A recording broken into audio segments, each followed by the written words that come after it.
میں نے ایک ویڈیو بنائی تھی وزراء اعظم کی تلاوت کے حوالے سے، جس کو بہت سارے لوگوں نے پسند بھی کیا تھا، کچھ لوگوں نے اس کے اوپر تنقید کی تھی۔ خیر، بعض لوگوں نے یہ ڈیمانڈ کیا کہ جنرل جو ہے وہ عاصم منیر صاحب اس کی تلاوت بھی سنوائے، تو آج میں آپ کے سامنے اس کی تلاوت جو ہے وہ پیش کرنے جا رہا ہوں۔ لیکن اس کی تلاوت سے پہلے ایک کرنل ہے، اس کی تلاوت بھی سنتے ہیں، رشید احمد ان کا نام ہے، تو ان کی تلاوت سنتے ہیں، پھر جنرل صاحب کی جو ہے وہ تلاوت وہ سنیں گے انشاءاللہ۔ تو پہلے یہ تلاوت سنیں۔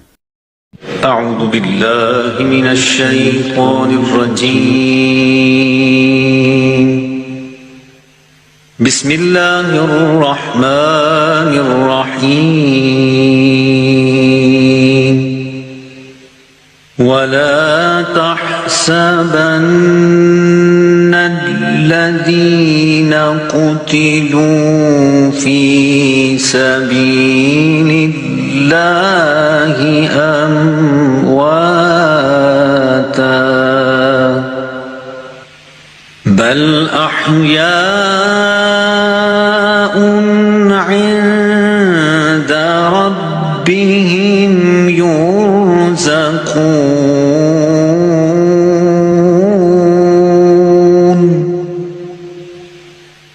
فرحين بما آتاهم الله من فضله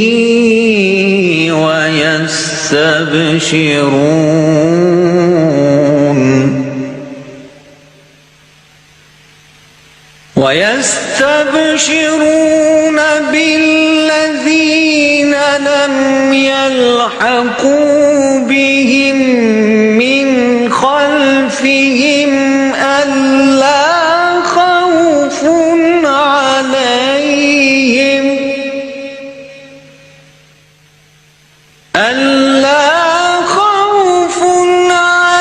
عليهم ولا هم يحزنون۔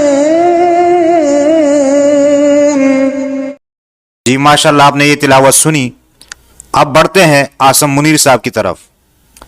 تو ان کے تو براہ راست مجھے تلاوت نہیں مل سکی، یعنی کسی پروگرام کی شروع میں تلاوت کی ہو۔ ہاں، تقریر کے دوران، خطاب کے دوران کچھ آیتیں انہوں نے پڑھی ہے، وہ میں نے جمع کر کے آپ کے پیش خدمت کر رہا ہوں، آپ سنیے۔ ام حسبتم ان تدخلوا الجنة ولما يأتكم مثل الذين خلوا من قبلكم مستهم البأساء والضراء وزلزلوا حتى يقول الرسول والذين آمنوا معه متى نصر الله ألا إن نصر الله قريب ولا تهنوا ولا تحزنوا وأنتم الأعلون إن كنتم مؤمنين إنما جزاء الذين يحاربون الله ورسوله ويسعون في الأرض فسادا أن يقتلوا أو يسلبوا أو تقطع أيديهم وأرجلهم من خلاف أو ينفوا من الأرض ذلك لهم خزي في الدنيا ولهم في الآخرة عذاب عظيم حسب الناس أن يتركوا أن يقولوا آمنا وهم لا يفتنون۔ جی آپ نے یہ تلاوت سنی کہ وزراء اعظم سے تو بہتر ہے، اور یہ غالباً پہلا جنرل ہے جو حافظ قرآن ہے۔ تو قرآن تو پڑھ رہے ہیں، ہم دعا کریں گے کہ اللہ تعالیٰ ان کو اس کے مطابق کام کرنے کی توفیق عطا فرمائے، ہم سب کو دین سمجھنے اور اس پر عمل کرنے کی توفیق اللہ رب العزت عطا فرمائے۔